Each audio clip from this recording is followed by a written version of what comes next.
أعوذ بالله من الشيطان الرجيم. بسم الله الرحمن الرحيم.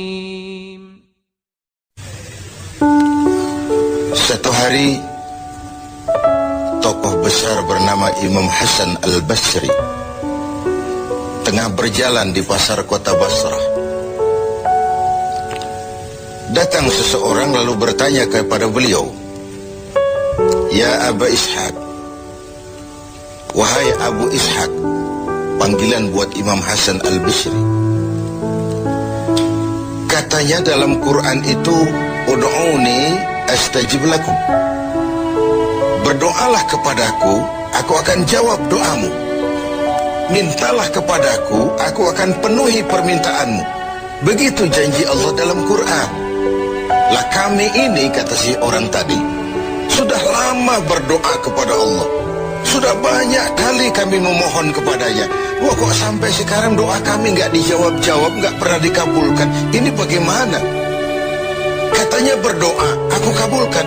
Sudah lama kami berdoa, kenapa nggak pernah dikabul-kabulkan?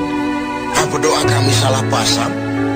Apa Tuhan pas kebetulan nggak dengar? Atau bagaimana ini?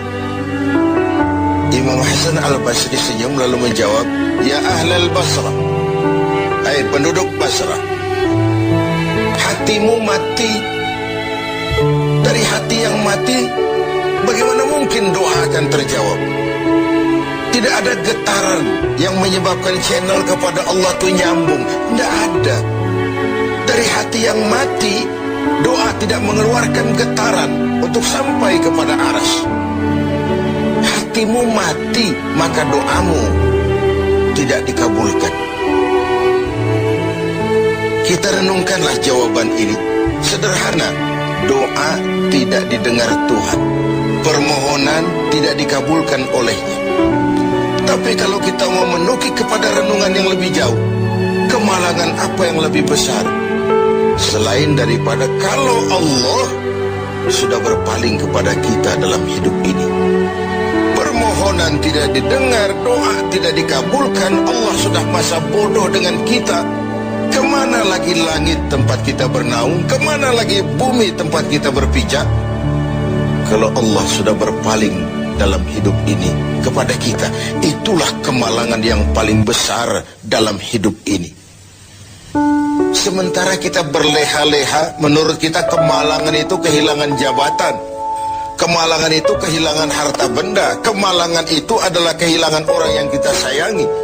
Allah berpaling dalam hidup kita, tidak pernah kita melakukan evaluasi. Nah, apa yang menyebabkan hati itu jadi mati sehingga tidak ada getaran yang nyambung ke aras, yang mengakibatkan Tuhan berpaling dari kita, doa tidak lagi didengar, permohonan tidak lagi dikabulkan? Ada beberapa hal yang menyebabkan hati jadi mati sehingga doa tidak terangkat. Imam Hasan Al-Basri menjelaskan beberapa faktor yang menyebabkan hati menjadi mati.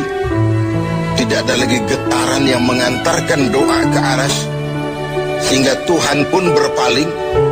Yang pertama, kata beliau, "Araftumullaha wa lam tu'tuhu haqqah." Kamu kenal Allah, tapi haknya untuk disembah, kewajibanmu untuk menyembah, tidak pernah kamu laksanakan. Bagaimana hati tidak jadi mati? Kenal. Siapa pencipta alam semesta? Allah. Siapa pencipta lautan, gunung, sungai? Allah. Siapa pencipta langit dan bumi? Allah. Siapa pengatur segala-galanya? Allah. Salat apa tidak? Tergantung kebutuhan. Kamu kenal Allah, tapi haknya untuk disembah, kewajibanmu untuk menyembah, tidak pernah kamu laksanakan. Bukankah simpel bahwa Fatihah saja mengajarkan iyyaka na'budu wa iyyaka nasta'in? Hanya kepadamu kami menyembah dan hanya kepadamu kami mohon pertolongan. Tertibul kalimat, na'budu dulu baru nasta'in.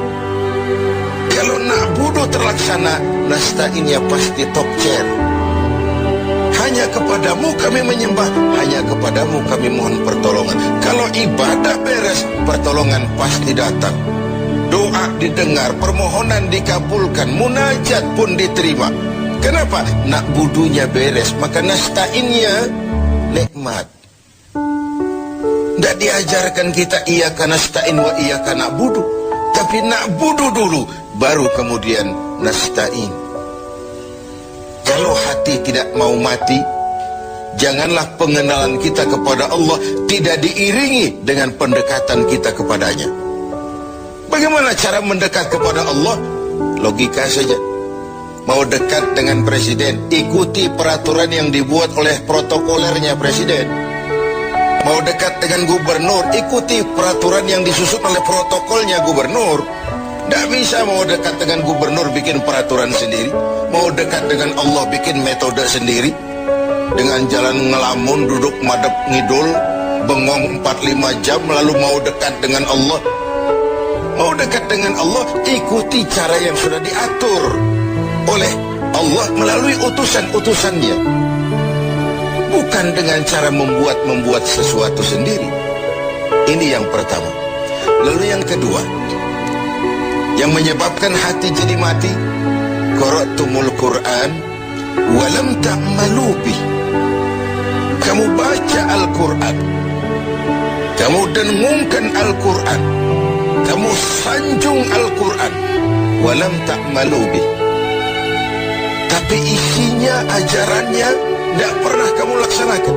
Isinya, ajarannya sering malah diinjak-injak.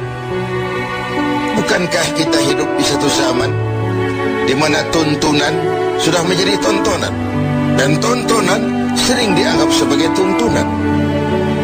Bukankah kita hidup di satu masa di mana orang yang jujur dikhianati dan pengkhianat malah diberikan amanah? Bukankah zaman ini sudah terjadi pergeseran nilai yang sedemikian rupa? Kita baca Al-Quran, kita musabakohkan pula bacaannya, tapi isinya, ajarannya tidak pernah kita laksanakan. Bahkan nyaris sering kita injak-injak. Hati jadi mati. Sama dengan kalau kita dikirimi surat oleh seseorang yang sangat kita kagumi. Kita baca surat itu siang malam. Kita ceritakan kepada orang, saya dikirimi surat oleh orang yang sangat saya kagumi. Tapi perintah yang ada dalam surat itu tidak pernah kita laksanakan. Saya percaya betul yang kirim surat mesti marah. Kau baca itu penting supaya kau ngerti apa isinya, tapi setelah kau ngerti mau ia laksanakan. Begitu Al-Quran diturunkan kepada kita, kamu baca Al-Quran tapi isinya tidak pernah kamu amalkan. Bagaimana hati tidak akan menjadi mati karenanya? Pemirsa TV7 yang berbahagia, yang ketiga penyebab hati itu menjadi mati, akaltum ni'mata rabbikum walam tashkurulah.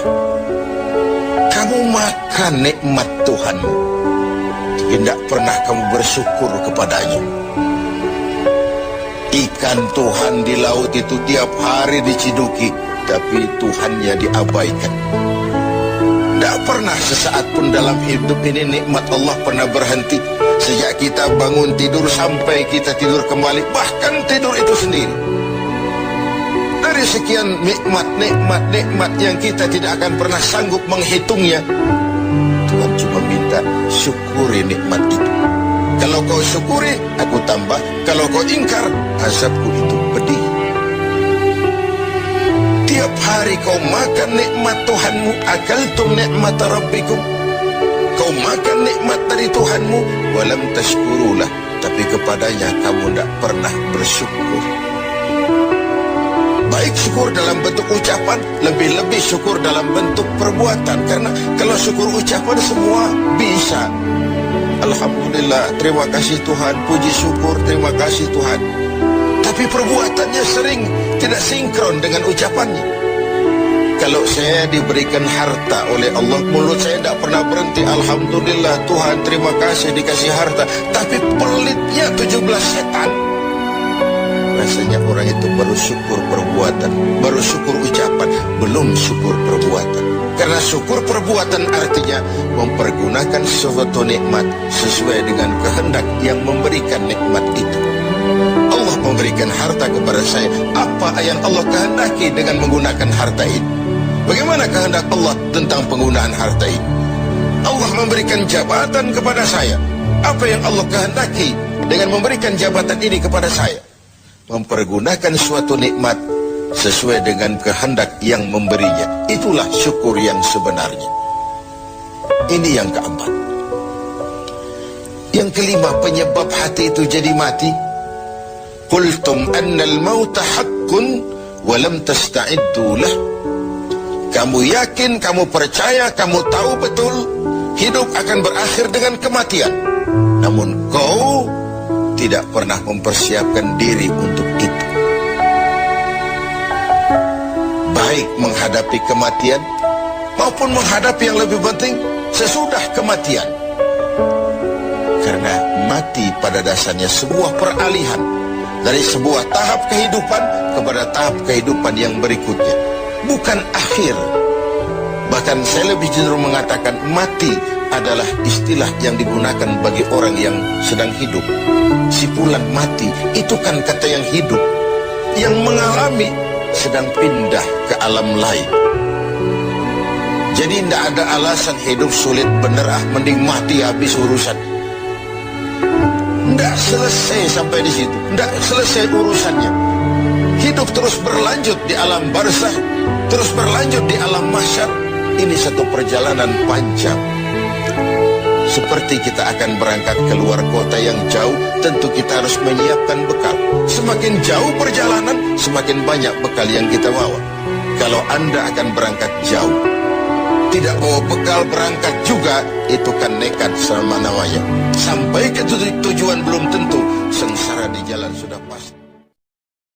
Inna Allah wa malaikatahu yusalluna